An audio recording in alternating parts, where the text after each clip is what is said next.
Hey y'all. So in the last video, I shared with you how I was leaving my dream job. Well, the question now is, what happens next? Let's talk about it. Let's get cozy. After I posted my last video, I realized something, that I kept saying that I didn't know what's next, but maybe I'm not supposed to know. My entire life, I've been the kind of person who has a vision, create a plan to make it happen, and was utterly relentless. My father even described me as relentless as a child. That's just in my makeup. I've never been a half-ass, halfway person. I go all in until I get what I want. And while it served me well in a lot of ways, it's also conditioned me to believe that as soon as I think that I want something or want to go after something, now it's this designated, specific destination. And it doesn't have to be that way, not this time. I really want this season to be different. My intent right now, though, is just to get curious. I want to see what it is that I'm supposed to be doing now. And I want to be led by the Spirit. And I want to start asking different questions. This is not going to be your typical finding myself type of situation. I'm pretty certain on who I am. And while I know that different experiences, people, places, they all have an influence on shaping who we are. So I'm not going to say that I'm just going to be this way forever. That's not the case.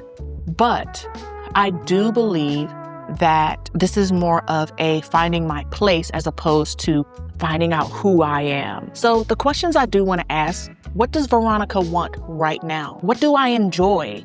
What are some things that I want to put away for good? What are some things that I want to put down temporarily? What does it look like for me to be living in the now, in the present moment? Is this a midlife crisis? Maybe. Midlife crisis or not, I want to start building a life that is not centered around building another business. I want to have a life that is centered around being intent on being curious, discovery, and moving ahead to a life that feels more like mine. One of the first things I'm going to be doing is getting deeper into God's word. While I'm still, Jesus is my homeboy, we convene every single morning without fail. But I would like to get deeper in his word to see what his guidance is.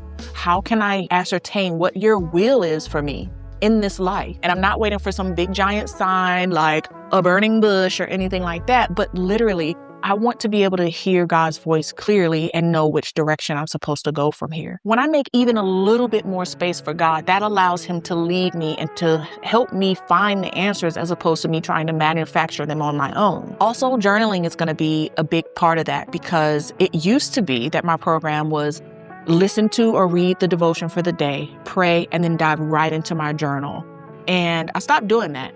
And I'm not saying I completely fell off, but it's been about 26 days exactly. The last entry that I made in my journal when I looked this morning was July 2nd. It is now July 28th. Journaling is a great way for me to slow down as I'm constantly speeding through this life, getting everybody where they need to be, getting to places I need to be all at once. And so I really enjoy my journal time and I don't want to forego it anymore. Movement is another big one for me. Movement has played a really big part in helping me, number one, to reduce stress, think clearer. Even with my sensual yoga practice, man, I get some of the greatest insights and downloads shortly after practice.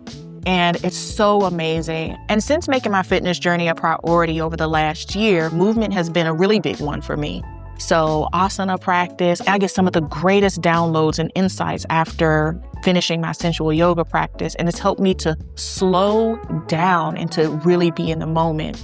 And so, of course, with my fitness journey, exercising and trying at least to eat right, it has really taught me a level of discipline that has taken me to another level in other areas of my life. And so, of course, I'll be sharing all of that with you all as well. But over this time, really getting committed to my fitness journey has become more of a thing of keeping promises to myself. Every time I show up for myself, turn that Peloton on, pick up those weights, even go for a walk, that is another vote for the woman I want to become. And now in my 40s, with perimenopause being part of the conversation, this is more about protecting my health. And so movement is going to be a big part of me making these changes in my life as I go forward. You're probably wondering, What does this have to do with you leaving your dream business? Well, it's going to help me stay focused on my priorities. It's going to help me reduce the levels of stress that I may be experiencing as I'm going through this process. And more than anything, I need to stay sharp. Next, I'm going to be creating for the sake of creating. Over the last 2 years, I had been thinking about painting more and more. I want to get back to that. Like, I have my easel and all of my tools and paint stuffed in the storage closet in the basement, and I haven't even looked at it. And it's been quite a minute. And painting was very meditative for me when I was doing it on a regular basis. And I miss that. I miss those things that I put aside to build my business. Then there's this book by Julia Cameron. It's called The Artist's Way. Now, I did have this on audiobook. However, when I went to go look at it, I think it was yesterday, because Amazon be coming through.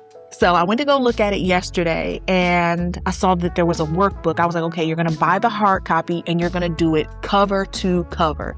This is such a great book. This is a course in discovering and recovering your creative self. And so what I'm looking to do is recover my creative self, because I do feel creatively burnt out, creatively stuck. And I want to find what it is that inspires me, what ignites that spark in me. If you're curious about this book and you just want to read about it or whatever have you, I'm going to make sure I put the link in the description box for you. The Artist's Way is a great way to be intentional about reconnecting with your inner artist. Everyone is an artist. You just have to make sure you tap into that creative part of yourself. And The Artist's Way is a great way to do that. This is not sponsored. This is just a really, really good book. I've already gone through it once and I'm so excited to go through it a second time. Lastly, I will be required to get out of the house, get out of the studio and meet new people, see new places. That's going to be a biggie for me because as an introvert, I'm like, I don't want to talk to nobody. But I will make an effort to do that because when I am inspired by something, as an artist, we're usually not inspired by other art that we've seen, which of course that can happen, but we're usually inspired by the stories that we hear. We're usually inspired by the places that we end up or intentionally go to. I have to look outside of my usual environment to find that inspiration again. As I'm deciding to walk away from this business, I also want to acknowledge the fact that the Veronica who built the photography business, she'll always be a part of who I am. And I'm not saying that I'm letting it go completely. It's just, it may be time to move on in a different capacity. My life is different now. My kids are older. I have more space to ask questions of myself and of life that I've never gotten the opportunity to ask before. So instead of asking, what should I do next? I think I'm just going to worry about today. I don't know exactly where the season is going to lead me, but I do want to be intentional about not allowing every passion to become a business, number one. And number two, not making the passion justify itself with productivity, financially or otherwise. Some things are simply meant to bring me joy, and that should be enough. I'm going to get comfortable with the fact that I don't have to have an answer. This is everything that I'm going to be doing during this journey. I hope you'll be along for it.